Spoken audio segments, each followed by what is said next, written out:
judge ha, kasi first time ko rin itong mag-voice over. So, yan, nag-breakfast na kami. And after that, papaliguan na namin yung mga baby namin isa-isa. Bali, naasikaso din ng aking mister yung mga baby namin. Ito ako.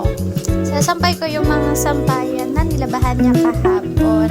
Ganyan talaga yan siya pag off niya. Tulungan niya ako sa bahay. So, yun nga. After niya paliguan yung mga baby, ako naman yung magbibihes sa kanila.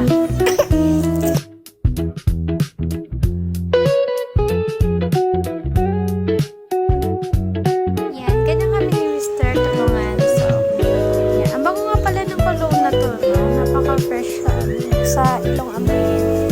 Itong anak ko, iyan mapakali pag wala yung stuff toy niya sa tabi niya. Yan, kinuha, hindi pa tuyo. Tapos, pag fresh na sila, ito na magdedede na naman yan sila. Dede time na. Hindi rin nagpakabugtong isa, nagpagawa din itong 5 years old ko, nagdedede pa. Yan, ganyan postura nila, nagdedede. Tapos, sarutan with their father. Ito namang isa, may sariling mundo. Syempre, after niyan, mami naman ang magpapa-fresh. Tapos, sa lahat ng mga alien, meron pa yung pa-makeup session. Tingnan nyo na lang yan siya mag-makeup dyan.